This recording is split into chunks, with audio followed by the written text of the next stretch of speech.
నమస్తే నేను Chandu, welcome to prime debate. ఇవాళ అంశం బిఫోర్ దట్ కార్తీక మాసం, కార్తీక శనివారం, ఏకాదశి పర్వదినం.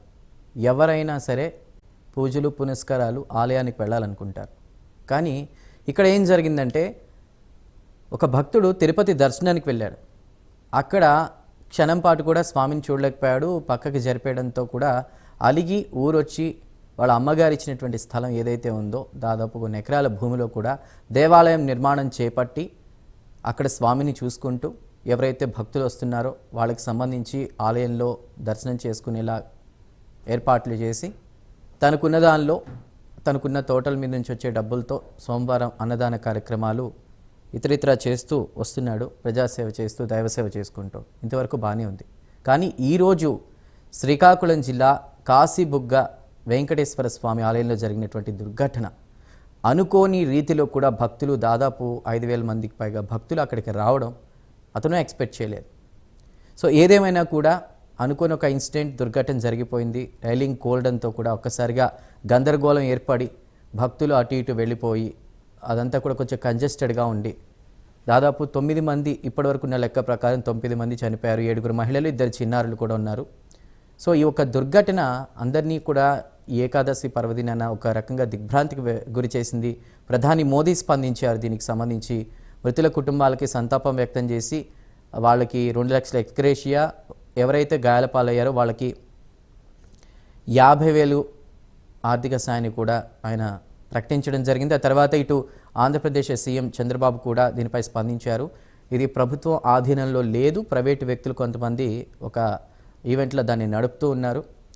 సో దీనికి సంబంధించి కూడా వైఎస్ఆర్సీపీ దీన్ని కూడా ఒక కూటమి కుట్రలో భాగంగా చూపే ప్రయత్నం చేస్తోంది. ఒక రకంగా వాళ్ళకి వార్నింగ్ ఇస్తూనే మృతుల కుటుంబాలకి సంతాపం వ్యక్తం చేశారు. దీనిపై విచారణ చేపట్టాలి, ఇక్కడ ఒకవేళ నిర్లక్ష్యం జరిగిందని తెలిస్తే మాత్రం శిక్ష ఉంటుందన్నట్టుగా ఆయన మాట్లాడడం జరిగింది. డిప్యూటీ సీఎం పవన్ కళ్యాణ్ కూడా స్పందించారు. విచారణ చేపట్టాలి, సహాయ కార్యక్రమాలు కొనసాగాలి, అక్కడ ఒక మెడికల్ క్యాంప్ ఏర్పాటు చేయాలి. అవన్నీ కూడా కొనసాగుతున్నాయి. ఉన్నపళంగా ఉన్నటువంటి అధికారులు ఎవరైతే ఉన్నారో ఎమ్మెల్యేలు వాళ్ళందరూ కూడా అందుబాటులో ఉన్న వాళ్ళందరూ కూడా అక్కడికి వెళ్ళడం, పరిస్థితిని సమీక్షించడం, మంత్రి నారా లోకేష్ కూడా అక్కడికి వెళ్ళడం, బాధిత కుటుంబాలు ఎవరైతే ఉన్నారో వాళ్ళని పరామర్శించడం జరిగింది. ఈ ఎక్స్గ్రేషియా లేదంటే మౌనం పాటించడం ఇంతవరకు ఒక ఎత్తు అయితే, ఇక రిపీట్ కాకూడదు, ఇలాంటి ఘటనలు రిపీట్ కాకుండా చూసుకుంటాం అనేది. ఎందుకంటే ఇక్కడ ప్రభుత్వం అనేది ప్రభుత్వ ఆధీనంలో లేనటువంటి ఒక ప్లేస్, అది ప్రైవేట్ వ్యక్తులు నడుపుతున్నారు. అది అంటే వాళ్ళకు ఉన్నటువంటి భూమిలో ఏర్పాటు చేసి ఎవరు ఎక్స్పెక్ట్ చేయలేదు. ఆయన కూడా పాండా అనేటువంటి ఎవరైతే వ్యక్తి ఉన్నారో పాండా అతను కూడా చెప్తుంది ఒకటే, దాదాపు 95 ఏళ్ల వృద్ధుడు సేవ చేసుకోవాలి, వాళ్ళు వస్తారని నాకు తెలియదు, ఇంతమంది వస్తారని ఆయన చెప్తున్నటువంటి పరిస్థితి. ఏదైనా కూడా ఒక తీవ్ర అనుకోని ఘటన అయితే జరిగిపోయింది, ఒక ఇన్సిడెంట్ జరిగింది. ఆ ఇన్సిడెంట్కి దాదాపు కొన్ని కుటుంబాలు ఇప్పుడు బాధ వహిస్తున్నటువంటి పరిస్థితి. సో అసలు ఈ ఆలయాల్లో దుర్ఘటనలు వరుసగా మనం చూస్తున్నాం. దానికి గల కారణాలు ఏంటి? ఆలయాల్లో ఎలాంటి సిస్టమ్ ఉండాలి, ఎలాంటి భద్రతా ఏర్పాట్లు చేయాలి, అదేవిధంగా భక్తుల అత్యుత్సాహమా, నిర్వహణ లోపమా? ఎందుకంటే ఈ ఆలయం అక్కడ ఉన్నది అనేటువంటి విషయం ప్రభుత్వానికి కూడా తెలియదంటే మీరు నమ్ముతారా?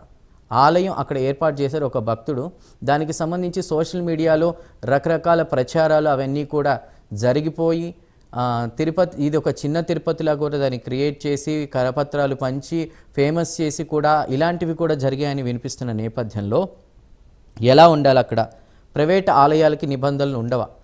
దాదాపు వేల లక్షల మంది వస్తున్నటువంటి ఆలయాల్లో అంత భద్రత పాటిస్తున్న క్రమంలో ఇలాంటి పవిత్ర దినాల్లో దాదాపు ఊహించవచ్చు వస్తూ ఉంటారు జనాలు దగ్గరగా ఉన్న ఆలయాలకి, సరైన భద్రతా చర్యలు తీసుకోవాల్సినటువంటి టైంలో లోపాలు ఏమైనా కనిపిస్తున్నాయా?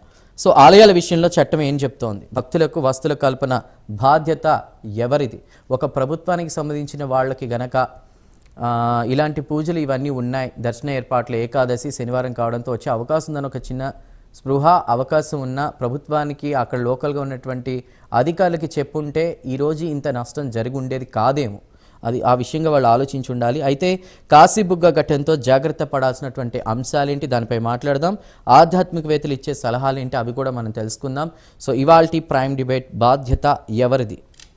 సో ఇవాల్టి మన ఈ ప్రైమ్ డిబేట్లో మనకి పాల్గొంటున్నారు పైడిరాజు తాళాబత్తుల, ఉమ్మడి శ్రీకాకుళం జిల్లా జనసేన పార్టీ కార్యదర్శి, హెచ్ఎల్ నియోజకవర్గం నుండి.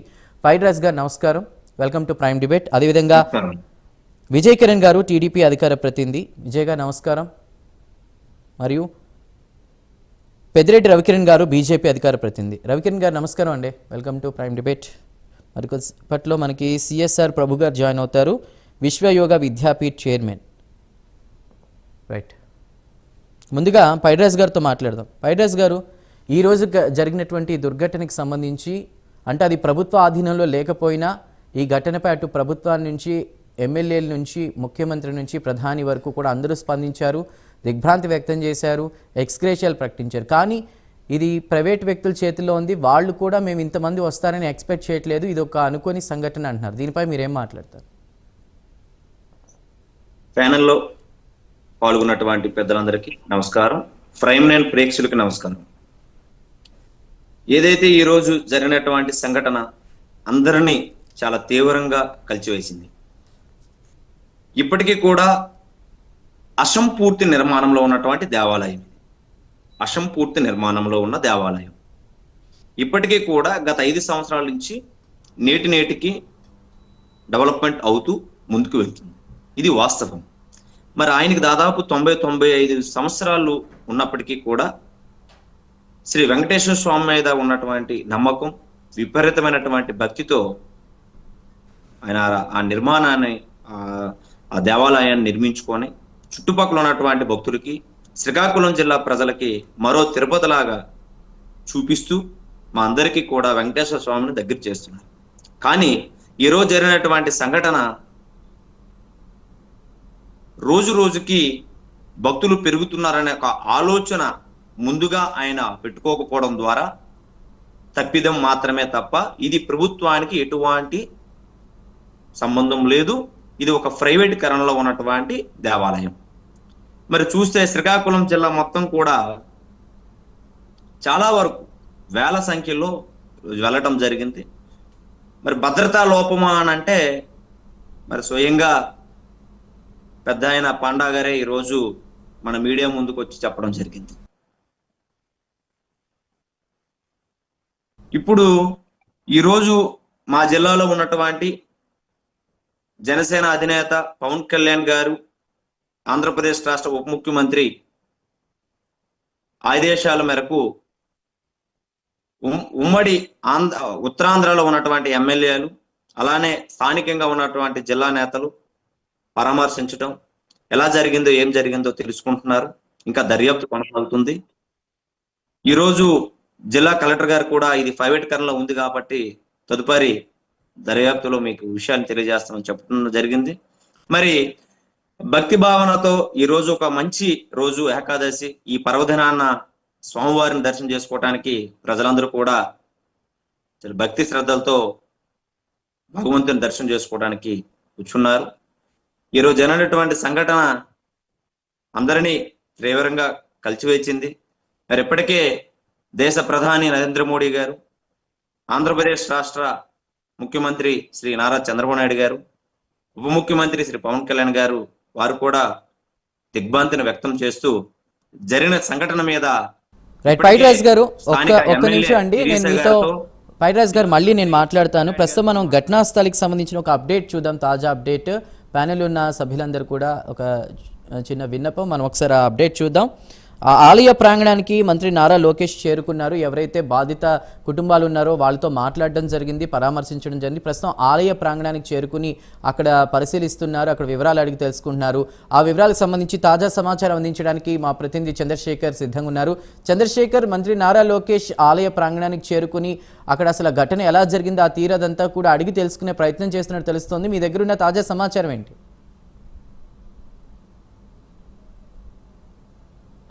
ఏదైతే ఈరోజు ఉదయం పలాసలో జరిగినటువంటి, శ్రీకాకుళం జిల్లా పలాస కాశీబొగ్గులో జరిగినటువంటి వెంకటేశ్వర స్వామి ఆలయంలో తొక్కిసలాట ఘటన ఏదైతే ఉందో, ఈ ఘటనలో ఇప్పటికే 9 మంది అయితే మృత్యువాత పడినటువంటి పరిస్థితి ఉంది. మరో 15 మంది క్షతగాతులు కూడా ప్రస్తుతం ఆసుపత్రిలో అయితే చికిత్స పొందుతున్నటువంటి పరిస్థితులు ఉన్నాయి. మరో 2 పరిస్థితి కూడా క్రిటికల్గా ఉన్నట్లుగా అయితే తెలిసింది. మనం ప్రధానంగా చూసుకుంటే ఏదైతే మనం కాశీబొగ్గ ప్రాంతంలో ఉన్నటువంటి ఆలయం ప్రాంగణంలో ఉన్నాం, ఈ ప్రాంగణం నుంచే పూర్తిగా కూడా ఇక్కడ నుంచి భక్తులంతా కూడా లోపలికి వెళ్ళి స్వామివారిని దర్శించుకునేటటువంటి చేసేటటువంటి ప్రయత్నం చేస్తున్నటువంటి సమయంలో ఇక్కడ ఉన్నటువంటి ఏవైతే రైలింగ్స్ ఏవైతే ఉంటాయో రైలింగ్స్ అవన్నీ పూర్తిగా ఊడిపోవడంతో పాటు పూర్తి పెద్ద ఎత్తున కూడా తొక్కిసలాట అయితే జరిగింది. తొక్కిసలాట ఘటనలో దాదాపు మహిళా భక్తులు ఎక్కువగా గాయపడడంతో పాటు వారిని హాస్పిటల్కి తరలించే సమయంలో ప్రాణాలు కోల్పోయినటువంటి పరిస్థితి ఉంది. అయితే ఈ ఘటనకు సంబంధించి తెలుసుకున్నటువంటి ఆ రాష్ట్ర ముఖ్యమంత్రి అలాగే ఉప ముఖ్యమంత్రి పవన్ కళ్యాణ్తో పాటు మంత్రి నారా లోకేష్ కూడా పూర్తిగా దిగ్భ్రాంతి అయితే వ్యక్తం చేశారు. అయితే ముందుగానే ఈ ప్రాంతానికి చేరుకున్నటువంటి రాష్ట్ర హోంశాఖ మంత్రి వంగల్పూడి అంతా కూడా పరిసరాలన్నింటినీ కూడా పరిశీలించిన పరిస్థితి ఉంది. అయితే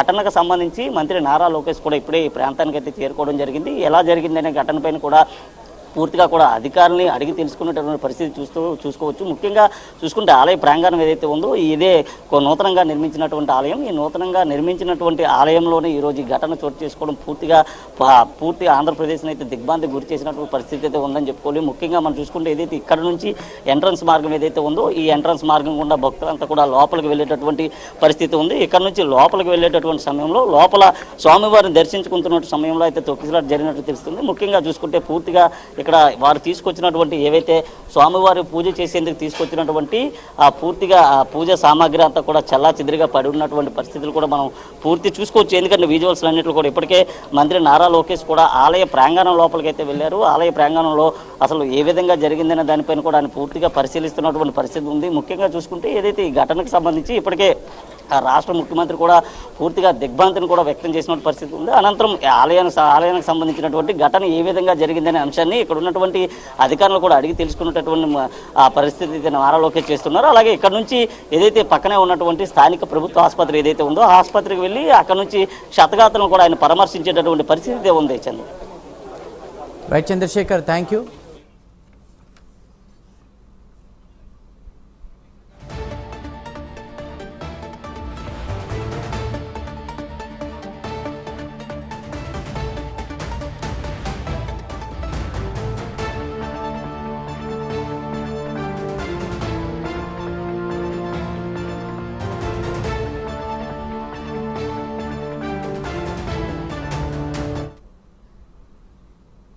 రైట్, వెల్కమ్ బ్యాక్. ఇక మనం చూస్తే కనుక మనకి విజయ్ కిరణ్ గారు ఉన్నారు, టీడీపీ అధికార ప్రతినిధి. విజయ్ కిరణ్ గారు నమస్కారం.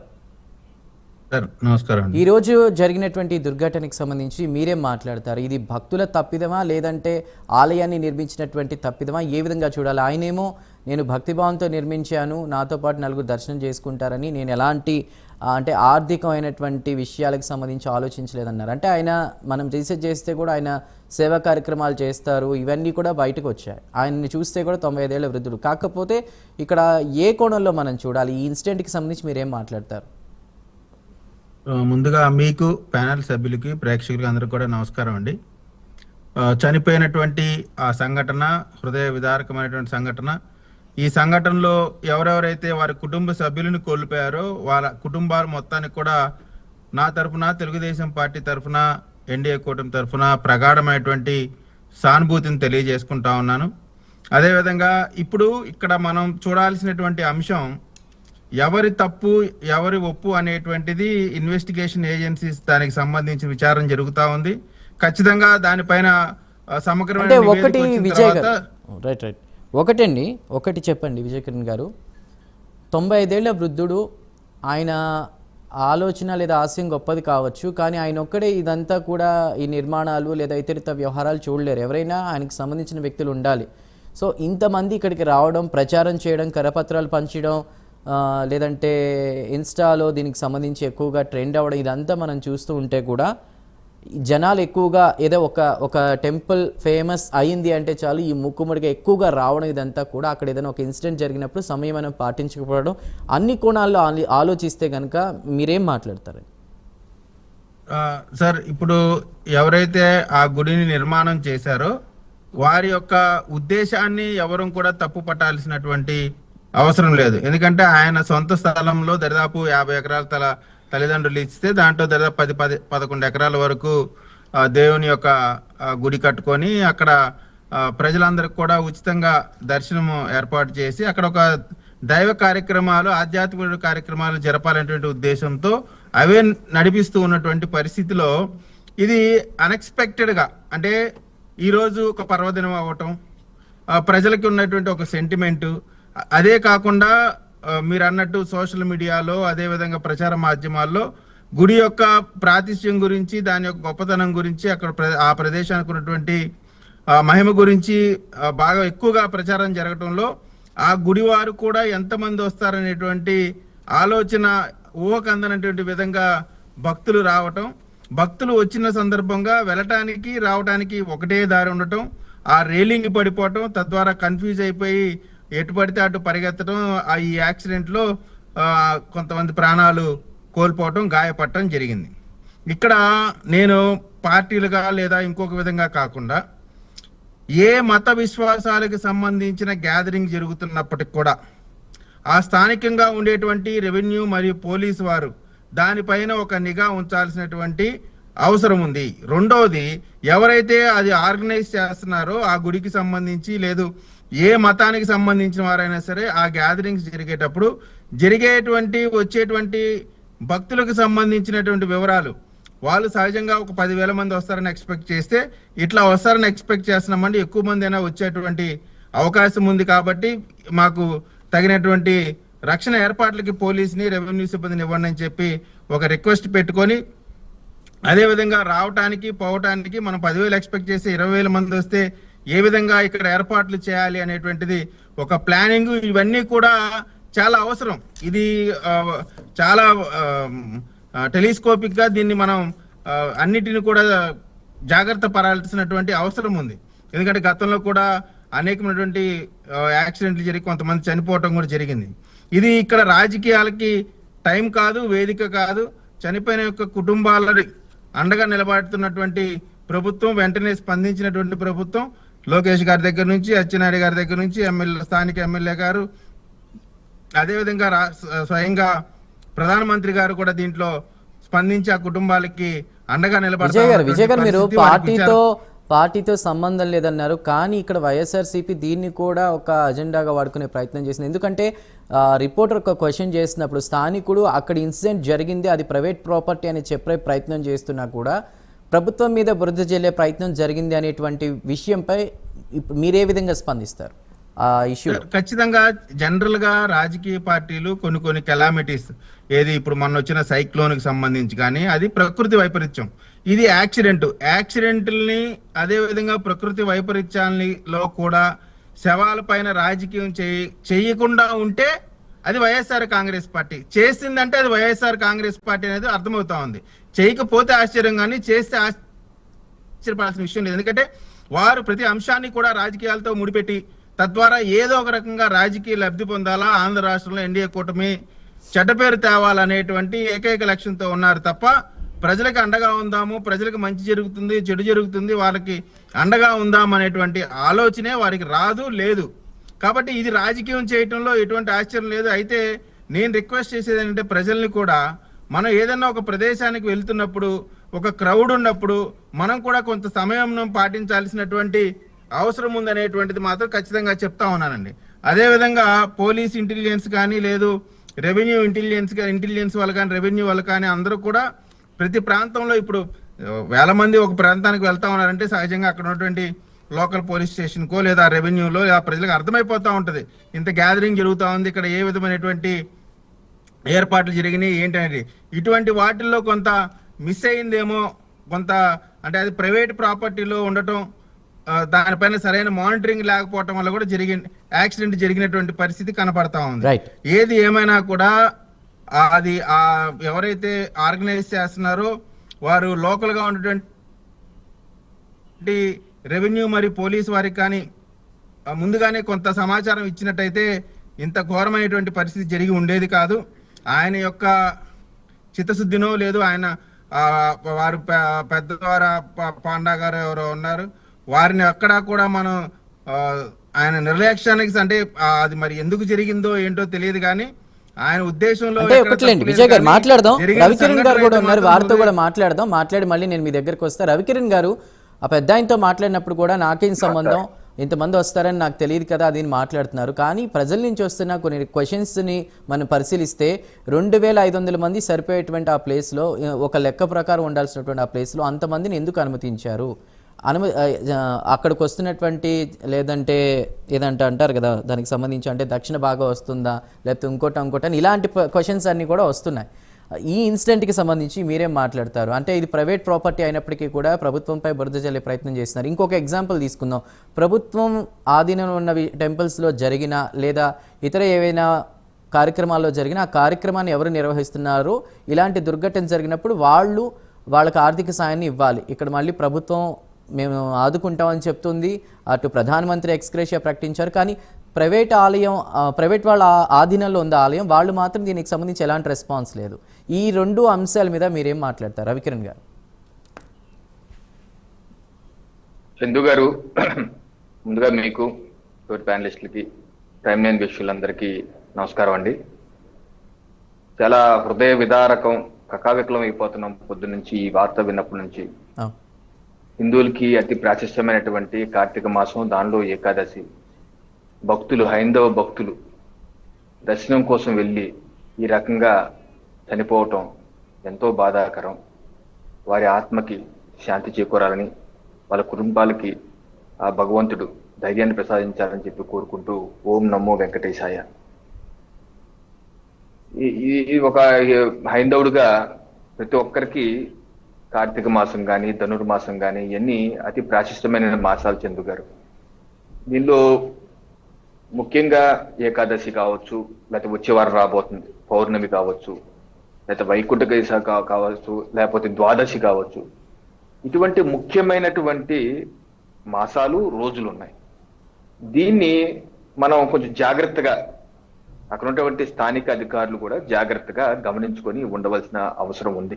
ఎందుకంటే ఈ యొక్క మాసాల్లోనే, ఈ యొక్క రోజుల్లోనే రద్దీ ఎక్కువగా ఉంటుంది. ఒకటి. రెండు, పలాస కాశీబుగ్గ రెండు జంట నగరాలండి. రెండు జంట నగరాలు, రెండు కలిపి మున్సిపాలిటీ. నేను కూడా శ్రీకాకుళం జిల్లాకి 3 సంవత్సరాల పాటు పార్టీ నుంచి ఇన్ఛార్జిగా పనిచేశాను. సో నేను కూడా పలాస వెళ్ళాను, కాశీబుగ్గ వెళ్ళాను, 3-4 సార్లు తిరిగిన వ్యక్తిని. ఆ ప్రాంతం దగ్గర ఉండడం నాకు పరిచయం కూడా ఉంది. అయితే ఈ యొక్క నిర్మాణం దగ్గరికి నేనైతే వెళ్ళలేదు, కానీ అయితే అక్కడ స్థానికుల్లో ఏదైతే ఈ ఆలయ నిర్మాణం చేశారో ఈ పెద్ద ఆయన హర్ముకుంద్ పాండా గారు, ఆయనకి చుట్టుపక్కల చాలా మంచి పేరు ఉంది. అత్యంత సేవా తత్పరుడు, అందరికీ 10 మందికి సహకరించే వ్యక్తి, అన్నదానాలు విరివిగా చేసే వ్యక్తి, అందరికీ తల్లో నాలుగుగా ఉండేటువంటి అత్యంత దైవ సంబంధమైన కార్యక్రమాలు ఉండే వ్యక్తి. ఆయనే కాదు, వాళ్ళ అబ్బాయి కూడా ఆ ఊర్లోనే హాస్పిటల్ ఉంది, డాక్టర్. ఆయన కన్సల్టేషన్ ఫీజు అండి 50 రూపాయలే తీసుకుంటారు, అంతే. 50 రూపాయలే కన్సల్టేషన్ ఫీ.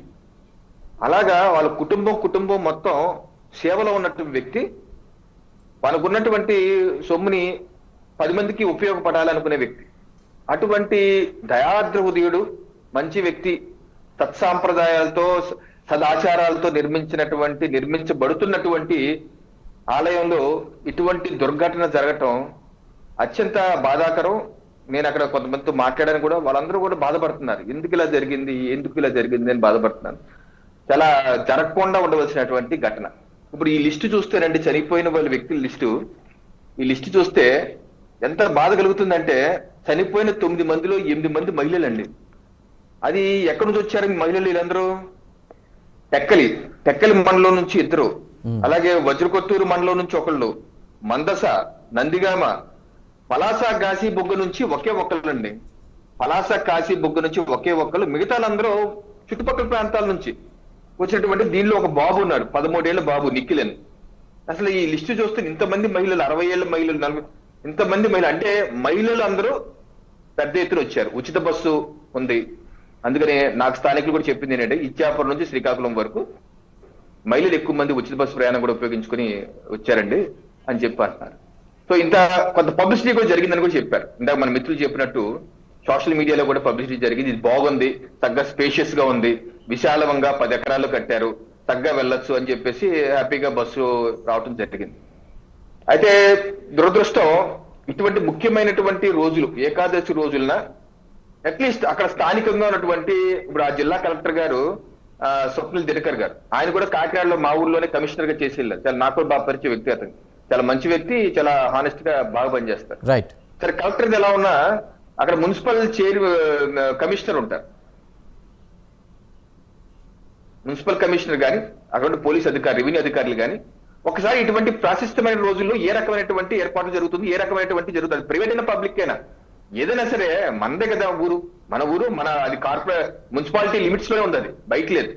కొంత ముందస్తు చర్యలు జాగ్రత్తగా, ఎందుకంటే ఎంతమంది వస్తారో అని చందు గారు ఎవరు ఎక్స్పెక్ట్ చేయలేరండి. ఇప్పుడు మన ఇంటికి భోజనం ఒక ఫెస్టివల్ చేస్తాం, ఒక పెళ్లి అనుకుంటాం, 1000 మంది వస్తారనుకుంటాం, 2000 మంది వచ్చేస్తారు. ఏం చేస్తాం, కొంతమంది ఎక్స్పెక్ట్ చేయకుండా వస్తుంటారు కొంతమంది. అది మనం ఎంతమంది భగవంతుడికి సంబంధించిన కార్యక్రమాలంటే అక్కడ చుట్టుపక్కల ఉన్న వాళ్ళందరూ కూడా వచ్చే పరిస్థితి ఉంది. రైట్, రవికిరణ్ గారు మాట్లాడదాం. ఒక స్మాల్ బ్రేక్ తీసుకుని మళ్ళీ వచ్చేస్తాను డిబేట్లోకి. రైట్, ప్రైమ్ డిబేట్లో అంటే ఇప్పుడు 1000 మంది వచ్చి పడేటప్పుడు ఇది మనకి కెపాసిటీ లేదు కాబట్టి బయట ఆపేయాలి, తలుపు మూసేయాలి. ఇది అయిపోయిన తర్వాత ఫస్ట్ బ్యాచ్ వెళ్ళిపోయిన తర్వాత సెకండ్ బ్యాచ్ రావాలి అని ఆ విధంగా ఎట్లాగైతే తిరుపతిలో కానీ ఇంకో చోటు కానీ కంట్రోల్. ఓకే ప్రభు గారు, బిఫోర్ దాట్ ఇలా ఒక సెక్యూరిటీ గురించి మాట్లాడబోయే ముందు అసలు ఎవరైనా ఆలయాలు నిర్మించవచ్చా అనేది నా ప్రశ్న. ఎవరికైనా ఆ అధికారం ఉందా? దానికి అప్లికేషన్ పెట్టుకోవాలి కదండి. మన ఈ దేవాదాయ ధర్మాదాయ శాఖలో పర్మిషన్ తీసుకుంటారు, ఆ తర్వాతనే నిర్మిస్తారు. అంటే ఇప్పుడు ఆధ్యాత్మికంగా మీరు ఆ ప్రశ్న అడిగేటట్టయితే ఇప్పుడు ఇంత అవసరమా అంటే ఇన్ని 1000 మంది అంటే ఇప్పుడు పరిస్థితులు మారిపోయాయి. ఒకప్పుడు పూర్వకాలం పురాణాల్లో వాళ్ళు చెప్పినటువంటి పరిస్థితులు వేరు, ఇప్పుడున్న పరిస్థితులు వేరు. పురాణాల్లో శ్రీహరి దర్శనం చేసుకోవాలి ఏకాదశి నాడు అని చెప్పిన మాట నిజమే, దానివల్ల పుణ్యం వస్తున్న మాట నిజమే. అంతేగాని ఫలానా టెంపుల్కి వెళ్ళి ఇన్ని 1000 మంది వెళ్ళి 1,00,000 మంది వెళ్ళి చచ్చిపోవాలని ఎక్కడ రాసలేదు. ఇది మనకు ఆధునిక కాలంలో వచ్చినటువంటి ప్రాబ్లం, హజార్డ్ ఇది. సో దీనికి యాక్చువల్గా ఆధ్యాత్మికంగా చూస్తే భగవంతుడు ఎక్కడున్నాడు అనే క్వశ్చన్ వచ్చినప్పుడు నీలో ఉన్నాడు అనే ఆన్సర్ వస్తుంది. అహమాత్మ గుడాకేశ సర్వభూతాశయ స్థిత అని చెప్పాడు భగవద్గీత. అందరిలో హృదయాల్లో నేనే ఉన్నాడు అని చెప్పాడు. సర్వస్య చాహం హృది సన్నివిష్టో మత్త స్మృతి జ్ఞానం అపోహనంచాన్ వేదైశ్చ సర్వైరహమేవ వేద్యో వేదాంతకృత్ వేద విదేవ చాహం అని 15వ అధ్యాయంలో భగవద్గీత. సో ఎవరైతే తనలో భగవంతుణ్ణి చూడలేరో వాళ్ళు గుడికి వెళ్ళి ఉపాస్య బ్రహ్మము అంటే ఈశ్వరుడు ఉపాస్య బ్రహ్మంగా దేవతగా అక్కడ ప్రతిష్ఠింపబడ్డాడు కాబట్టి అదే భగవంతుడు అనుకుని చూసుకొని ఒక నిమిషమో అర నిమిషమో చూసుకుని బయటికి రావడం జరుగుతుంది. సో ఇది ఆధ్యాత్మికంగా అయితే ఇలా చేయకూడదు. మీరు ధ్యానంలో విష్ణు సహస్రనామం చదువుకోవచ్చు. విష్ణు సహస్రనామంలోనే విశ్వం విష్ణువు, విశ్వమంతా విష్ణు వ్యాపించున్నాడు అన్నది ఫస్ట్ వర్డే. సో విశ్వం విష్ణుర్వషట్కారో భూత భవ్య భవత్ ప్రభు భూతకృత్ భూతబుద్భావో భూతాత్మ భూతభావన భూతాత్మ పరమాత్మ చ ముక్తానాం పరమాగతి అవ్యయ పురుష సాక్షి క్షేత్రజ్ఞో అక్షర. సో భగవత్ తత్వాన్ని అర్థం చేసుకోవడం చాలా అవసరము. ఆ భగవత్ తత్వం ఎప్పుడైతే అర్థమవుతుందో అంతటా భగవంతుడు ఉన్నాడనేది కూడా తెలుస్తుంది. అంటే మరి విగ్రహంలో కూడా ఉన్నాడంటే ఉన్నాడు, కానీ ఆ విగ్రహంలో ఒక్కచోటే లేడు. ఇందుగలడు అందులేడని సందేహం వలదు చక్రి సర్వోపగతుండు ఎందెందు వెతకి చూసిన అందందేగలడని ప్రహ్లాదుడు అన్నట్టుగా భగవతత్వాన్ని అవగాహన చేసుకుని అనుభూతి తెచ్చుకుని ధ్యానంతో భక్తి భావన అనేది ధ్యానంతో సమాధిలో వస్తుంది. ఫస్ట్ ఆయన 12వ అధ్యాయంలో భగవద్గీతలో చెప్పింది కూడా ఏతు సర్వాణి కర్మాణి మై సన్యస్య మత్పరాహ అనన్యేనైవ యోగేన మాం ధ్యాయంతో ఉపాసతే తేషామహం సముద్ధత్త. ఎవరైతే అన్నిటినీ వదిలిపెట్టి నా యందు మనస్సు నిలిపి నాలో మయేవ మన ఆచత్స్వ మై బుద్ధిం నివేశయ నివసిష్యసి మయ్యేవ, నాలో నిలిచిపోతే నువ్వు నాలోనే ఉంటావు అంటాడు. అంటే మీరు భగవంతుని చేరాలంటే మీ లోపలే ఉండే ధ్యానం స్థితిలో చేరచ్చు. అది చాతగానప్పుడు ఇలాంటివన్నీ చేసుకోమన్నారు. కనుక ప్రతి వాళ్ళు అదే మార్గంలో వెళ్లాల్సిన అవసరం లేదు. హయ్యర్ లెవెల్ కూడా ట్రై చేయాలి. అప్పుడు అంత జనం వెళ్లాల్సిన అవసరం లేదు. సెక్యూరిటీ లేకపోవడం వల్లే జరిగింది, ప్లానింగ్ లేకపోవడం వల్లే జరిగింది. రైట్ అండి, రైట్. రవికిరణ్ గారు, ఈ ఘటన ఈరోజు జరిగిన దాన్ని బట్టి చూస్తే కనుక అక్కడ భక్తుల అత్యుత్సాహం కనపడుతుందా, నిర్వహణ లోపమా? మీ పాయింట్ ఏంటి? ఎందుకంటే కామెంట్స్ కూడా అలానే వస్తున్నాయి. భక్తులు కూడా సంయమనం పాటిస్తే బాగుంటుంది కదా. ఒక ఇన్సిడెంట్ అది జరిగినప్పుడు సంయమనం పాటిస్తే తొక్కుకుంటూ గందరగోళం సృష్టించే ప్రయత్నం చేయకుండా మనం ఒక దేవాలయంలో ఉన్నాం, ప్రశాంతమైనటువంటి వాతావరణంలో ఉన్నాం, కొంచెం ప్రశాంతంగా ఉంటే సరిపోయేది అని ఇలాంటివి కామెంట్స్ కూడా వస్తున్న నేపథ్యంలో నేను మిమ్మల్ని ఈ క్వశ్చన్ అడిగాను. ఒకటి చందు గారు, దేవాలయాలు ఎవరు పడితే వాళ్ళు నిర్మించచ్చా అని అడుగుతున్నారు. నిర్మించవచ్చు. దేవాలయాలు కావచ్చు, చర్చిలు కావచ్చు, మసీదులు కావచ్చు, గురుద్వారాలు కావచ్చు. ఈ దేశంలో మత స్వేచ్ఛ ఉంది. ఎవరన్నా ఏ ఆలయమైనా నిర్మించుకోవచ్చు.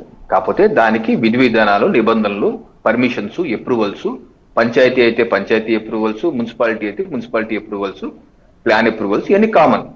అలా అప్రూవల్ లేకుండా కడితే అనాథరైజ్డ్ అవుతుంది. అనాథరైజ్ అయితే పడగొట్టేయటం జరుగుతుంది. ఇలా అన్నమాట. సో ఎవరైనా నిర్మించుకోవచ్చు, మత స్వేచ్ఛ ఉంది కదా ఒకటి. రెండు, ఇప్పుడు ప్రధానంగా ఈ యొక్క అంశానికి వస్తేనండి, నేను ఇందాక నీకు చెప్పినట్టు కార్తీక మాసం ఏకాదశి అత్యంత ప్రాశస్త్య కలిగినటువంటి రోజు. అందరూ దేవాలయంకి వెళ్ళాలని చెప్పేసి మనం ఇటీవల సంవత్సరం, 2 సంవత్సరాలు, 3 సంవత్సరాలు చూస్తున్నాం. భక్తులు చాలా మంది ఆలయాలకు వస్తున్నారు, దర్శనం చేసుకోవడం చాలా సంతోషం. హైందవుల్లో కూడా చాలా మంది మరి ఆలయాలకి రావటం అనేది, ఎందుకంటే వేరే మతాల్లో టెన్షన్కి వెళ్ళిపోతుంటారు, ఆదివారం వెళ్ళిపోతుంటారు, శుక్రవారం వెళ్ళిపోతుంటారు. మనం తొందరగా వెళ్ళాం ఆలయాలకి, వెళ్దాంలే భగవంతుడు మనలోనే ఉన్నాడు కదా అని చెప్పి మనం పెద్ద పట్టించుకో. సో ఆ దాని నుంచి బయటకు వచ్చి ఈ రోజు ఆలయాలకు వెళ్తున్నాం, సంతోషదాయకం. అయితే మనం చేయవలసింది ఏంటంటే, ఎప్పుడైతే అది ప్రైవేట్ కానీ పబ్లిక్ కానీ చందు గారు, ఒక ప్రశస్తమైన రోజు ఏకాదశి కావచ్చు, లేకపోతే వచ్చే వారం పౌర్ణమి వస్తుంది, లేకపోతే రేపు ద్వాదశి వస్తుంది, ఇటువంటి ఉన్నప్పుడు అక్కడ ఉన్నటువంటి లోకల్ యంత్రాంగం మన ఏరియాల్లో ఇటువంటి రోజుల్లో ఏ ఆలయాల్లో ఎక్కువ మంది ప్రజలు వచ్చే భక్తులు వచ్చే అవకాశం ఉంది. భక్తులు వచ్చే అవకాశం ఉన్న చోట మనం వాకప్ చేసుకుని అక్కడ సౌకర్యాలు ఉన్నాయా లేవా, సరిగ్గా ఉన్నాయా లేవా, లేకపోతే ఏ రకమైన ప్రచారం జరుగుతుంది, సోషల్ మీడియా జరుగుతుంది, ఏ రకం జరుగుతుంది. సో ఎక్కడికెక్కడ ఎంతమంది, ఇప్పుడు వేరు బస్సు ఇచ్చాపురం నుంచి శ్రీకాకుళం వరకు అనేక బస్సుల్లో భక్తులు వస్తున్నారండి. వస్తున్నప్పుడు నగరంలో కాశీబుగ్గ చిన్న నగరంలో దిగారు, రోడ్లు రద్దీగా ఉన్నాయి. వెంటనే రిపోర్టర్లు వాళ్ళందరూ పోలీసులకు ఇన్ఫార్మ్ చేశారు. పోలీసులు కూడా వచ్చారు. యాక్చువల్ గా అన్ని రోడ్లన్నీ సెట్ చేసి వాళ్ళు సెట్ చేశారు. కాబట్టి ఆలయం దగ్గర ఏమైందంటే ప్రాబ్లం, చూడండి, ఈ యొక్క రిపోర్ట్ లో రాశారు.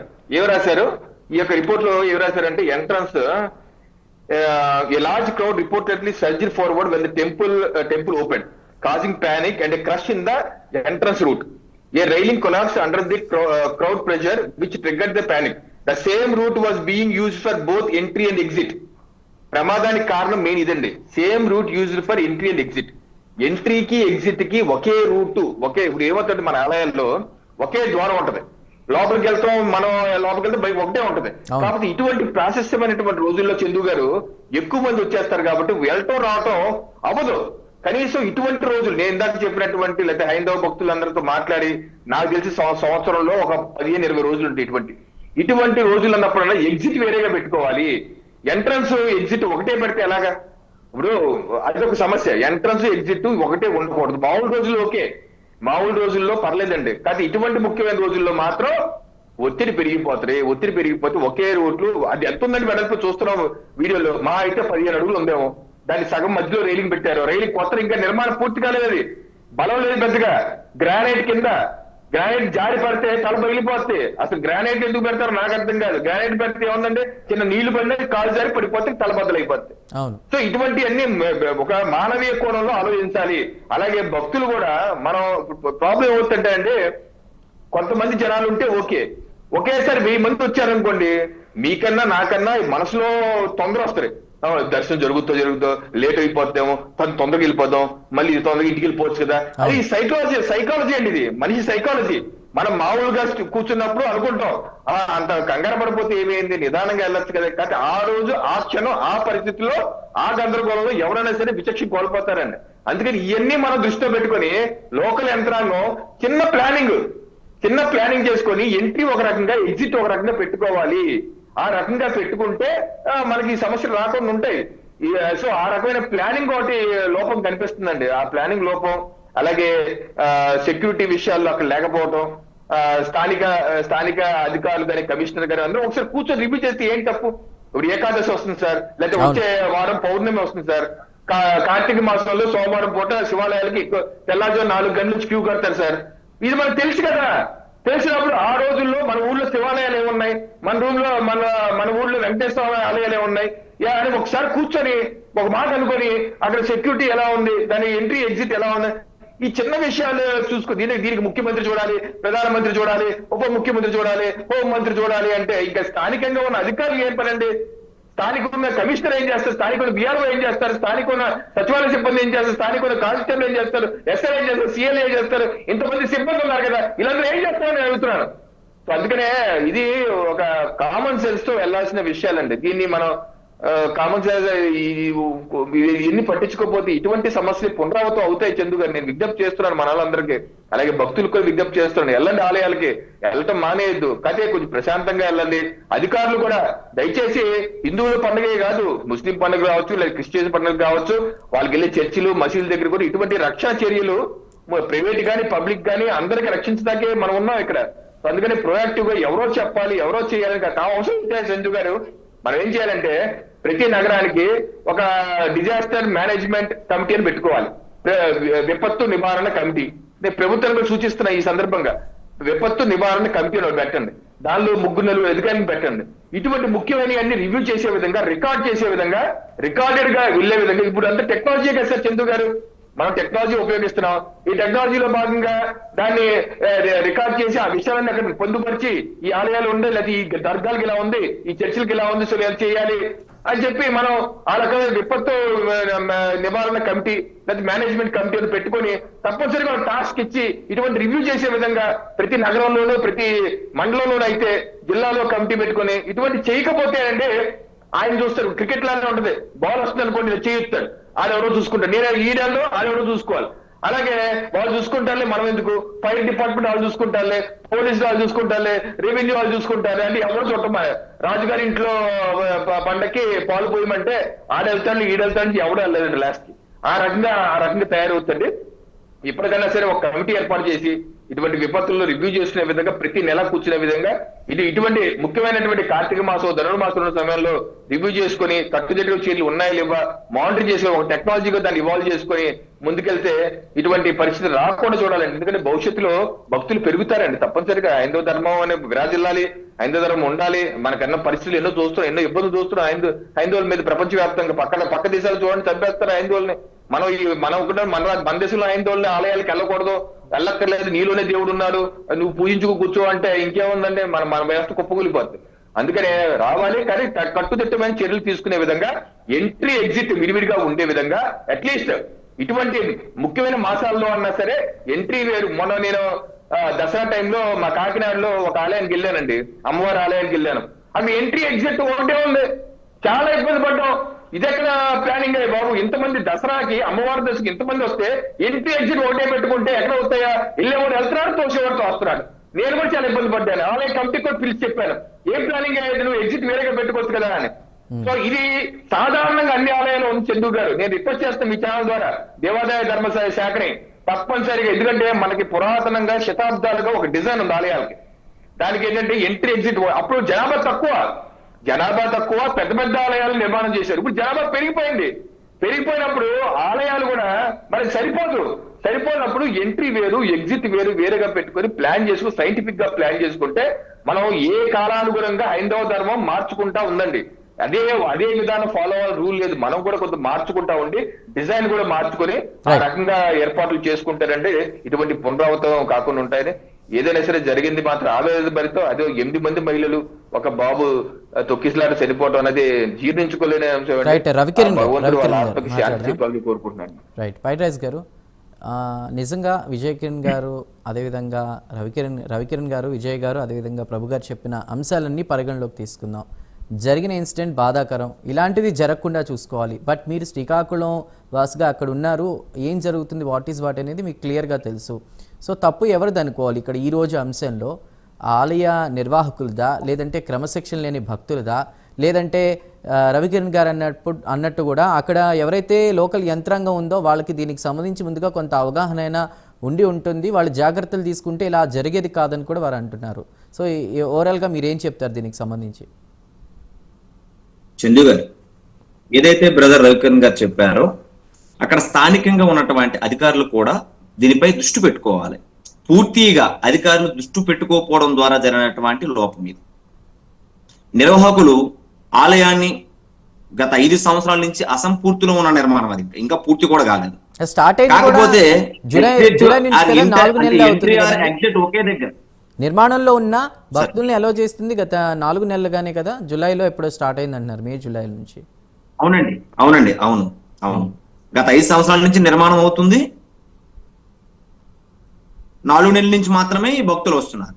ఓకే, చెప్పండి. ఇప్పుడు ఈ రోజు భక్తి భావన ఏకాదశి చాలా ప్రసిద్ధమైనటువంటి రోజు.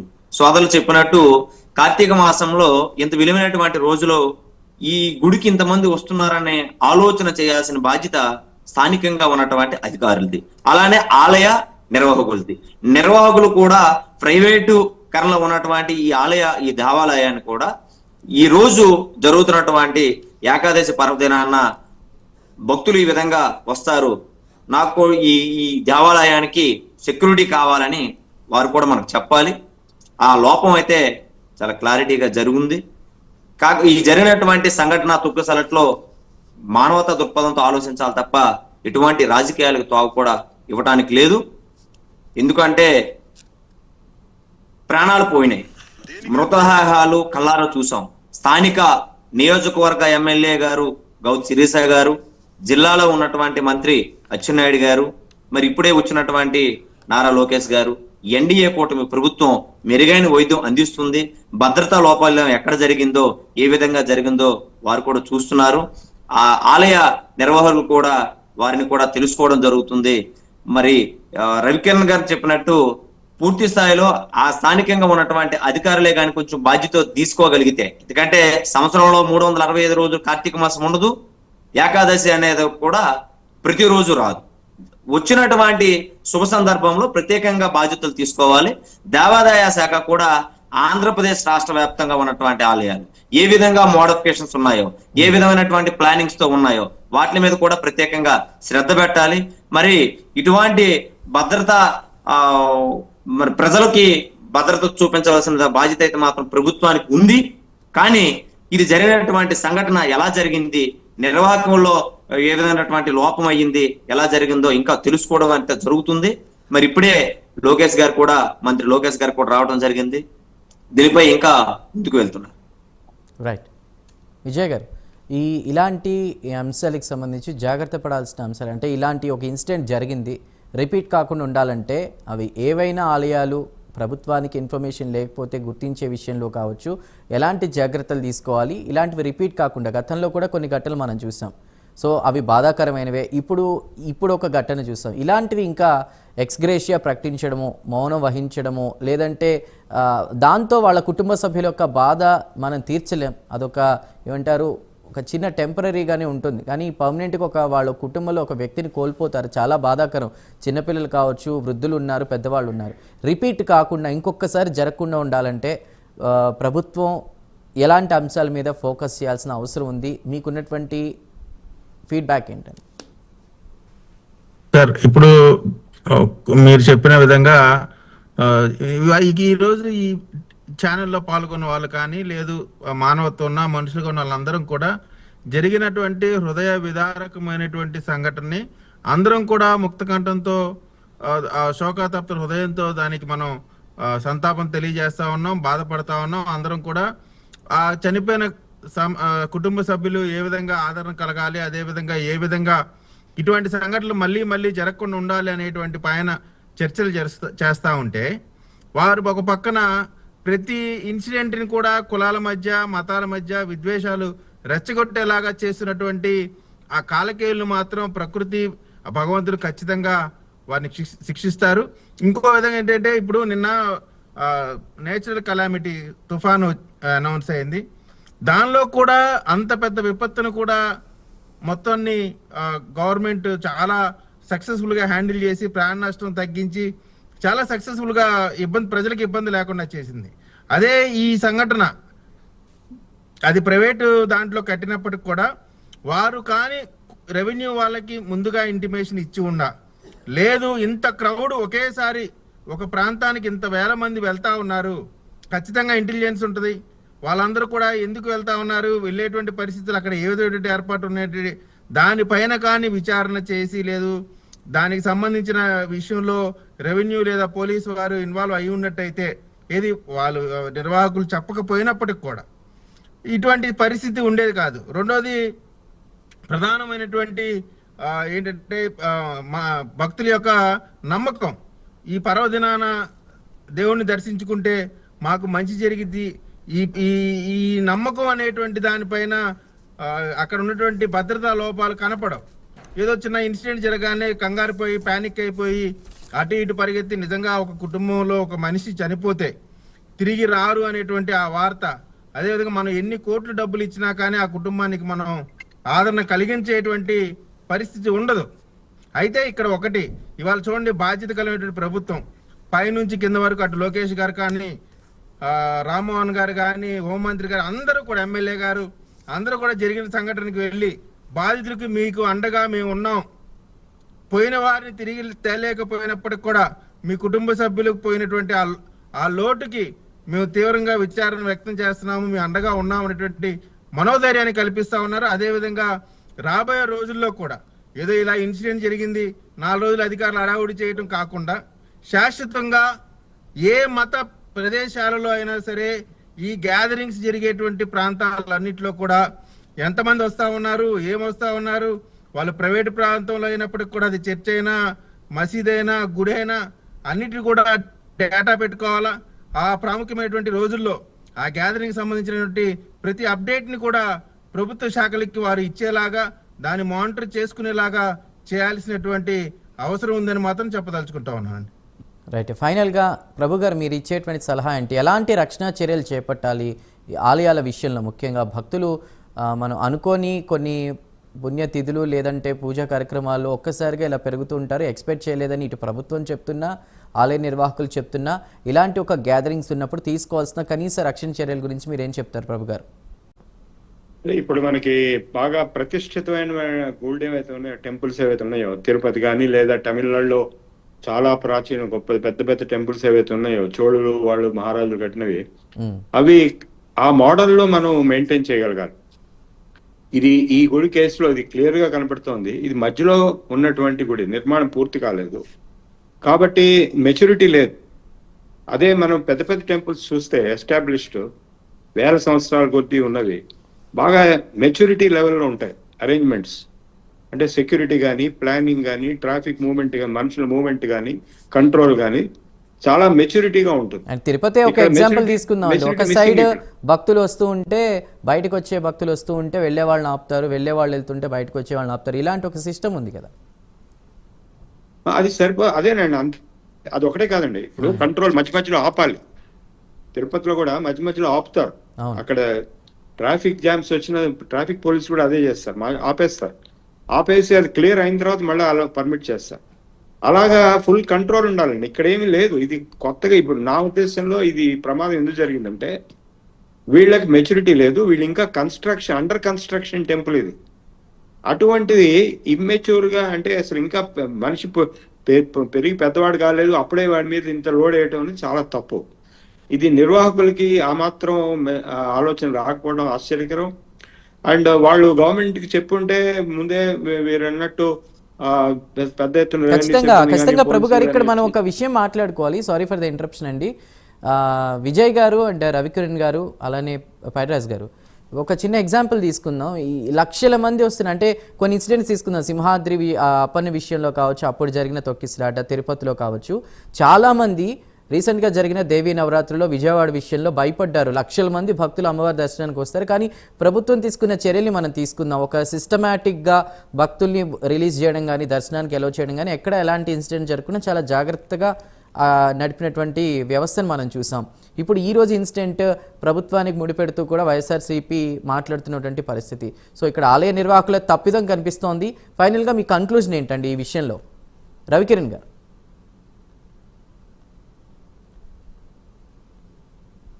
అనవసరమైన రాజకీయాలు చేయటం వైసీపీ పార్టీకి అలవాటు అయిపోయిందండి. ఇటువంటి తుచ్చమైన రాజకీయాలు మానుకోవాలి. వెనక మనం కూడా చూసాం, తుఫాన్ అంటే చంద్రబాబు నాయుడు గారు పంపించారట తుఫాను. సో ఇటువంటి దౌర్భాగ్యాన్ని ఆపుకొని, కానీ నా సలహా ఏంటంటే, మనం ఒక standard operating procedure SOP ready చేసుకోవాలి. ప్రభుత్వం కూడా ఎంఆర్ఓ స్థాయిలో, మండల స్థాయిలో, ఎంఆర్ఓ స్థాయిలో ఒక ఎస్ఓపి ఇచ్చి, ఏ మతం సంబంధించినటువంటి పండుగ వస్తున్నప్పుడల్లా ఒక రివ్యూ చేసుకొని, దానికి ఒక కమిటీ ఏర్పాటు చేసుకొని, ఆ స్టాండర్డ్ ఆపరేటింగ్ ప్రొసీజర్ ఫాలో అయ్యారు లేదా దానికి చెక్ లిస్ట్ పెట్టుకొని, ఆన్లైన్ లో యాప్ క్రియేట్ చేసుకుని దాన్ని ట్రాక్ చేసుకొని సిస్టమేటిక్ గా అది దేవాదాయ ధర్మాదాయ శాఖలో ఉన్నా లేకపోయినా, అలాగే మసీద్ అయినా, చర్చ్ అయినా, గురుద్వారా అయినా, ఏదన్నా ఒక ప్రొసీజర్ ప్రకారం, ఎందుకంటే ఇది రిపీట్ కాకూడదు చందు గారు. ఇటువంటి ఈ సంవత్సరం 3 జరిగినాయి, ఇది మూడోది. ఇటువంటి రిపీట్ కాకూడదు. కాకుండా ఉండటానికి కట్టుదిట్టంగా ఒక సిస్టమ్, ఒక ప్రొసీజర్, ఒక SOP ఎస్టాబ్లిష్ చేసే విధంగా అందరినీ బాధ్యులు చేసి రెవెన్యూ, పోలీసు, వివిధ సచివాలయ సిబ్బంది, అలాగే స్థానికంగా ఉన్నటువంటి వాళ్ళని ఇలాంటి అవసరమైతే ప్రజల్లో ఉన్నటువంటి ఒకళ్ళిద్దరిని కూడా ఒక విఘ్నులైనటువంటి వ్యక్తులు కూడా తీసుకొని వాళ్ళ సలహా కూడా తీసుకొని ఆ రకంగా ముందుకెళ్లే విధంగా ప్రభుత్వం ప్లాన్ చేయాలని చెప్పి రైట్ రవికిరణ్ గారు, థ్యాంక్ యూ అండి. వన్స్ అగైన్ అందరికీ కూడా పైడ్రాసు తాళాబత్తులు గారికి, అదేవిధంగా విజయ్ కిరణ్ గారికి, పెద్దిరెడ్డి రవికిరణ్ గారికి, CSR ప్రభు గారికి, అందరికీ కూడా ఇవాళ ప్రైమ్ డిబేట్లో జాయిన్ అయినందుకు ధన్యవాదాలు. ఏది ఏమైనా అనుకోని ఒక దుర్ఘటన జరిగింది, అందరికీ కూడా ప్రైమ్ 9 కూడా సంతాపం వ్యక్తం చేస్తుంది. కానీ ఇలాంటి ఒక ఇన్సిడెంట్ మళ్ళీ రిపీట్ కాకుండా ఎవరైతే ఆలయాన్ని నిర్మిస్తున్నారో కొన్ని పర్మిషన్స్ అవన్నీ ఉంటాయి, అవి తీసుకుంటూ ప్రభుత్వానికి గనక అక్కడ జరుగుతున్నటువంటి కార్యక్రమాల మీద ఒక ఇండికేషన్, ఒక ఇన్ఫర్మేషన్ ఇస్తే గనక ఖచ్చితంగా అక్కడ ఇలాంటిది రిపీట్ కాకుండా ఉండేటువంటి అవకాశం ఉంది. ఆ దిశగా కూడా ఆలోచన చేయాలని కోరుకుంటున్నాం. ఇది వాటి prime debate. Keep watching prime 9 news.